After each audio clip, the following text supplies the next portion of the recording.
On the Disruptive Voices of the Pacific today, I am joined by three beautiful women, three single women, but we're not here to hook them up with anyone, even though we're talking about our new book, Sex, Dating and Relationships. But these three women have been a major role in producing podcasts and writing a chapter. Sera's written a chapter in this book. And so we're just doing a little bit of a series at the moment, talking to some of the contributors, because I certainly can't take the credit and don't want to take the credit, because this book and the podcast have come about because of so many amazing local Fijians. So great to have three women with us today. I don't think I've ever had three at once. So now, yeah, you might need to take yourself off mute so you can just be ready to answer at any moment, at any time. But these women are no stranger to this podcast. I've had them all on before, but for those who are tuning in for the first time today, I might get you to go around and just tell us your name, your age, a little bit of what you do. So we'll start with you, Sera. Sure. Hey, my name is Sera and I am 36. Yeah. uh, I work in the space of gender-based violence and specifically on the prevention side. Yeah. Yeah, fantastic. That's great. Amelia, how about you? Hi everyone, I'm Amelia Nantau. I'm 28 years old. I'm originally from the Kondrobe and also share maternal links to the Kondrobe. I'm currently at Fiji National University. I'm finalizing my thesis and basically in this season I'm just serving as a student leader for Campus Crusade at FNU and campus. Yeah, fantastic. Last but not least. Hi everyone, my name is Vani Sharma. I am 29. I'm turning 30 next month and I'm looking forward to it. I work in the area of human resources, but also in marketing, media, and showcasing stories to audiences. Yes, fantastic. Are you going to have a big party, 30th? I want to. Yeah, you I think should. I should. Not that I'll be there for it, but parties are really You good. should. Three women were at my party, my 50th that I had a few months ago, so it was a lot of fun. Now, and at my party, I gave you all a copy of the book, and you've all gone home and read it, because the deal with this book is 25 people have been involved, so not everyone got to read or listen to each other's podcasts. So what was let's just hear some of your feedback from now that you've read the whole book. Just jump in at any time, anyone.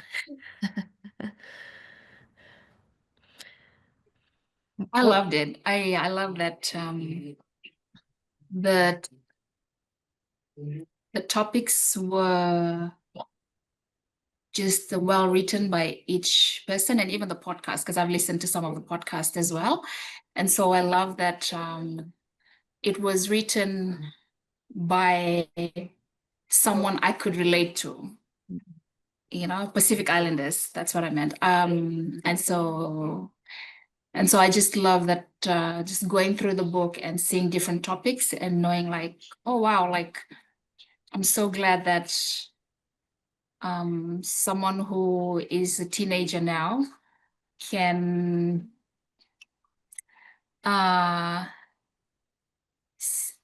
see the book as a resource, and know that they are not alone in their journey. So that's what I really love about the book, because I wish someone had told me, I had something like this when I was a teenager. Yeah. So, Sera, you've just come back from Vanuatu, where you took copies of the book over there. What was the reception like? Is this something that the people of Vanuatu need as well? Definitely. I think for every person that I've given the book to, they had mentioned how it would be so useful to the youth. And even coming back and hearing from a friend who received it and saying that exactly the same thing that I've mentioned. She wished she had read this book in her teenage years, and someone would have told her about these topics when she was in her, mostly teenage years, because she was trying to navigate a few things. And so even with the youth leaders that I gave it to, they had, I think they're excited to go through the book with their youths with. And so, yeah, I definitely saw a good response. And so I'm excited to hear more stories from Vanuatu as well. Yeah. Yeah, we're excited to get more there. I also heard on Thursday that some have gone to the Solomon Islands. A girls' camp has been run over there, and they picked up some books from Daniel and Seriana. So there we go. We're reaching the Pacific Nation. Now, Vani, when you read the book, you had a favorite chapter. I Maybe not a favorite did. chapter, I but you had a did. chapter that really impacted you the most. Can you share about that? Yeah, I would love to share about that. So I think overall, I read the book after I got a copy at your birthday. And it was something that I just had to sit and read and then probably read over again because the stories were really impactful in a way that I could relate to the people. And they weren't people in some other country. They were people that were locals. They were people that some of them that I knew. And I think in that there was a lot of ability for myself to connect with the story and also to feel heard in a way, certain parts of my story that I haven't shared with other people. So there was one chapter that I would say it was my favorite because when I read it, I was set free from certain things that I had not fully accepted. So the chapter was called Was I Raped? And in that chapter, which was actually written by you, Letitia, you actually give a real line by line brief overview of what rape really is. And I think probably in Pacific Island communities, we only see rape as one thing, which is forced. Maybe someone forced you into the bushes and had sex with you or something like that. Like that was how it was portrayed to me. And because that was not the way it happened for me, I just assumed that that was the only, that's rape, nothing else is. But you actually went into the different details of what rape looks like. Um, you know, down to the point where even if you're in the act and then you change your mind about giving consent, that even that, and your partner decides to carry on, even that counts as rape. So a lot of those things that as I was reading the chapter, I really opened my eyes to the fact that I have been raped a lot of times. And I think because of my age at the time, I didn't fully understand what was happening. And I think now that I'm 29 years old, I'm going to be 30. And at this age, for me to have read that book and realize that I've lived through a lot of these really traumatic events and not fully understood the weight or the gravity of it until I read the book. I think for me, that was something that was very important that I had to do for my journey. And I'm very grateful that I was able to read it, but also that, Letitia, that you put it in there. Because sometimes we can think that, everybody knows, like everybody knows, but not everybody knows. I didn't know. We need to know these things as young people. And I'm very, very grateful that I was able to be set free. And what that looked like for me was first accepting the fact that this has happened to me. And now I'm going to, move on with my life and not keep those experiences hidden in the dark or hidden in the closet and never spoken about, because now I can talk about it and maybe help someone else that has gone through a similar experience. Yeah. Wow. It's powerful, isn't it? And I keep telling people when we talk about the book that knowledge is power. And if you had had that knowledge at maybe the age of 14 or 15 and understood what was happening to you, because you're a fairly outspoken woman, I think maybe you might have spoken up and said no, possibly. Things might have been different in some circumstances. So that's why I'm just so passionate about, yes, seeing this book get into the hands of young people.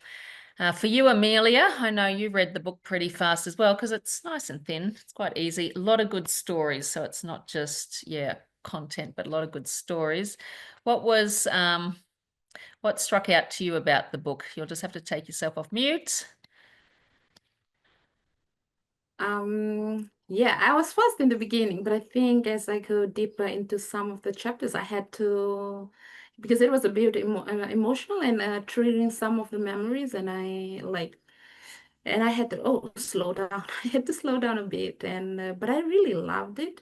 I wish I had access to these resources back then, and I think some of the things that really stood out to me is what does healthy relationship looks like, and it really and also porn, something about porn, and because I used to struggle with pornography, and as I was healing, like as I was reading through the thing, like some of the things were triggered, but I'm so grateful to have read through these resources and also to hear from people as they are real and vulnerable about their stories, and it some of them resonates with me, and I was like, I wish I have this, I have access to this back then. It would have really fastened up my process of healing, I would say.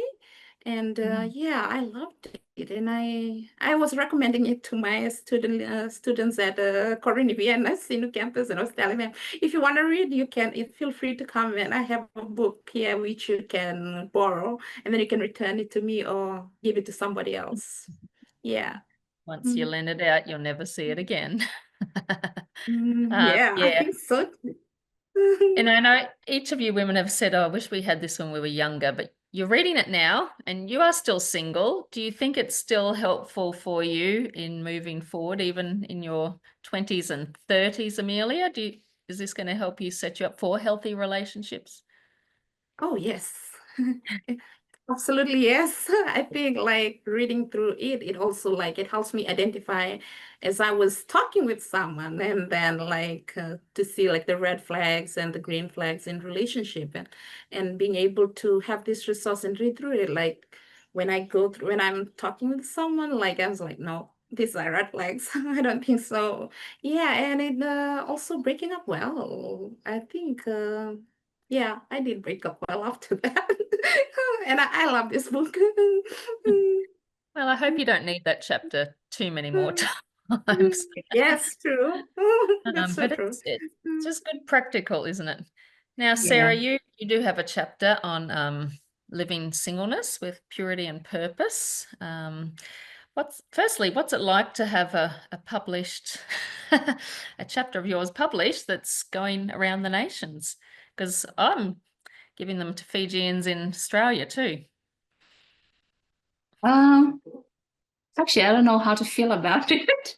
But if it blesses someone and helps them navigate their singleness well, then that's a win. I just realized at some point, I didn't realize while writing the book that to put down that I'm a virgin was almost scary to put, because it felt like it was not normal. It was not normal at all.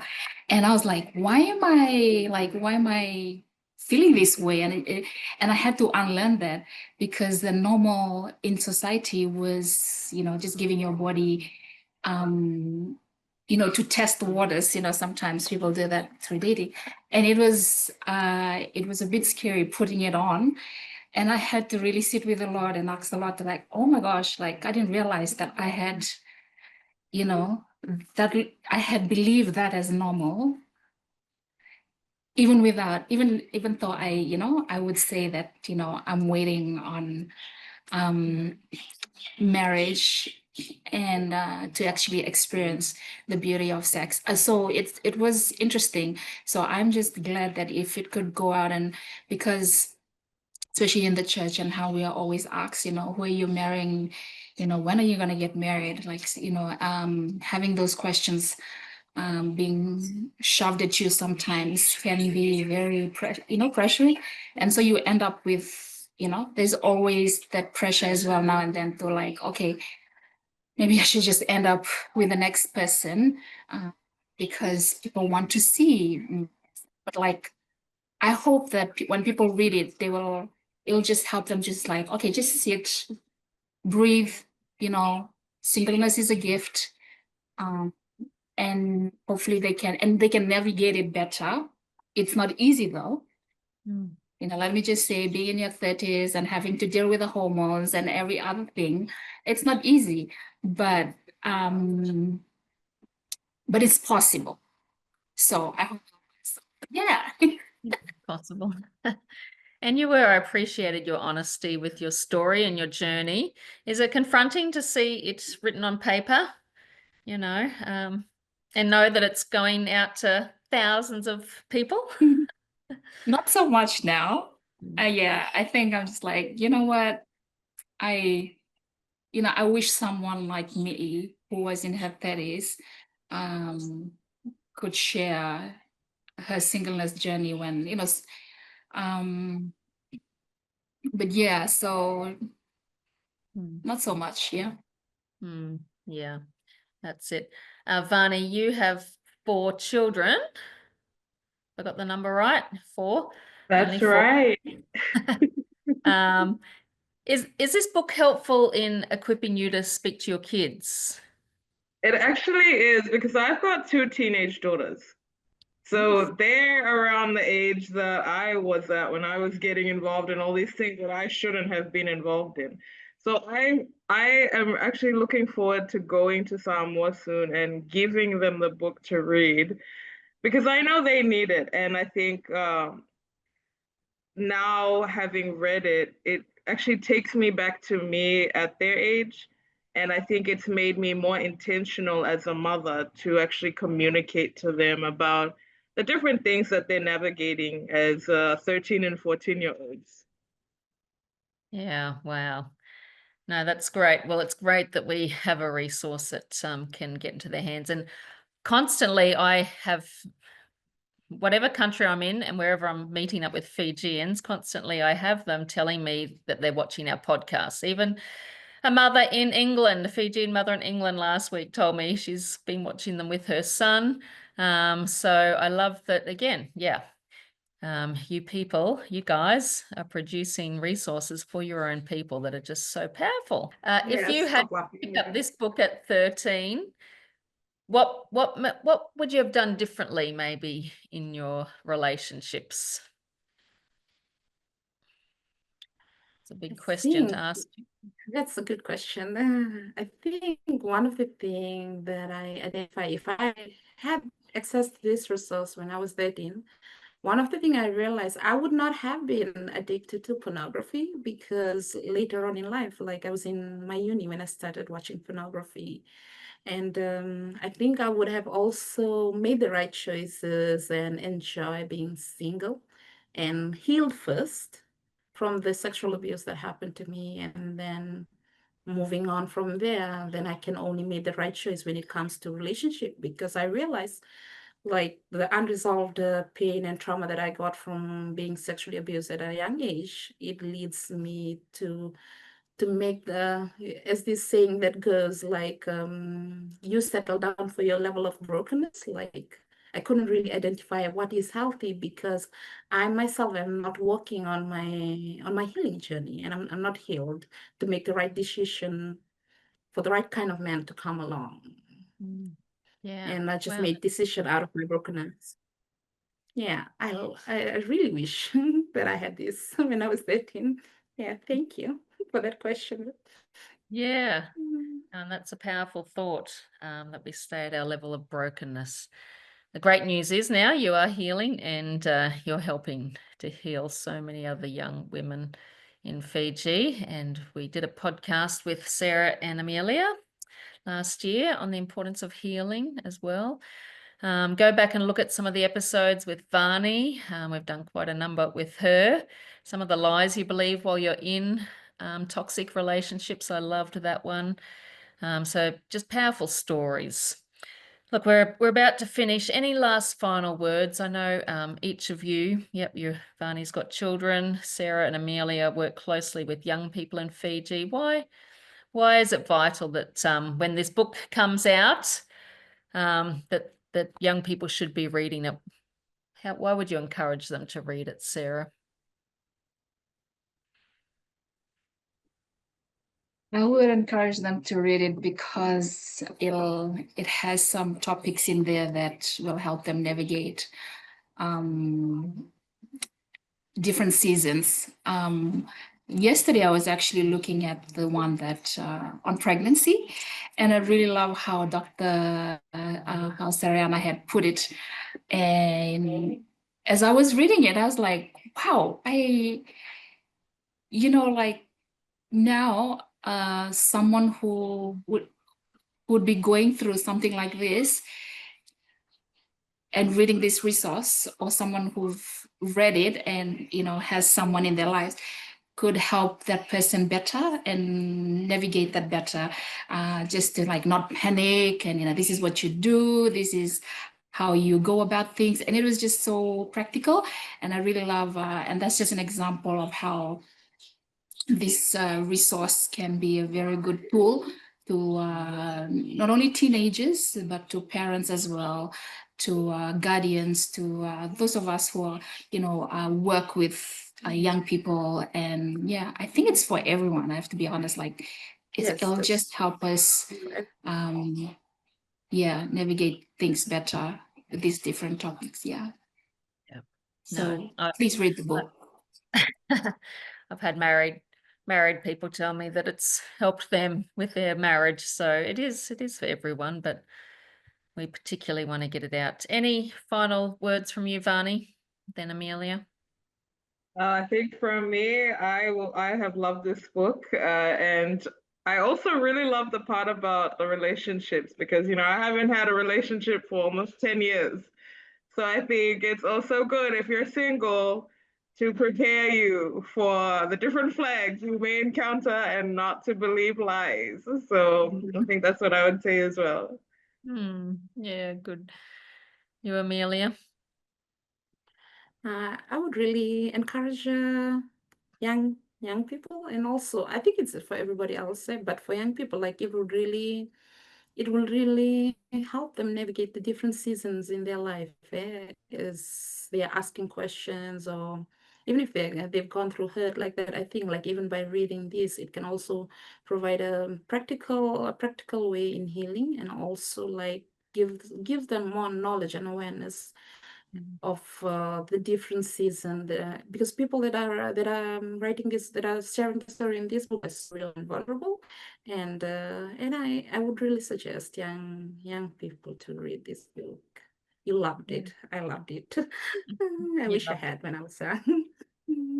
Yeah, brilliant. And if you don't like reading, there are so many podcasts at the back of every chapter with QR codes, so you can listen to a podcast while you're on the bus from Nakasi to Suva, wherever you're going, because the podcasts are incredibly powerful as well. So look, the good news is we have a few hundred copies printed at the moment, and they're being sold at Bucker Books if you want to run out and grab a copy, which is in McGregor Street in Suva. But in 2 months, I head to America to cycle my bike across America, and my goal is to raise $50,000. So we just want to be able to give these out for free to the young people of Fiji. I know there's some people who are asking, where do we get it from already? So that's why we've printed a small amount and put it in a bookstore for you. But by October, November, December, they're going to be everywhere, all over the country, and hopefully further afield. So thank you, ladies, so much for seeing a problem and being part of the solution. It's so easy to complain and talk and even pray about things, but we've gone one step further, and you've added your voice, your stories, your vulnerability, and I just think that's absolutely powerful. So thank you for joining me today. Amelia and Sarah are moving house today, so I'll let them get back to it, and Vani needs to go walk the dogs, don't you? Thank you, Thank Tish, you, for having ladies. us. Can't wait to see you Yeah. back in Fiji in October. Thank you. See you. All right.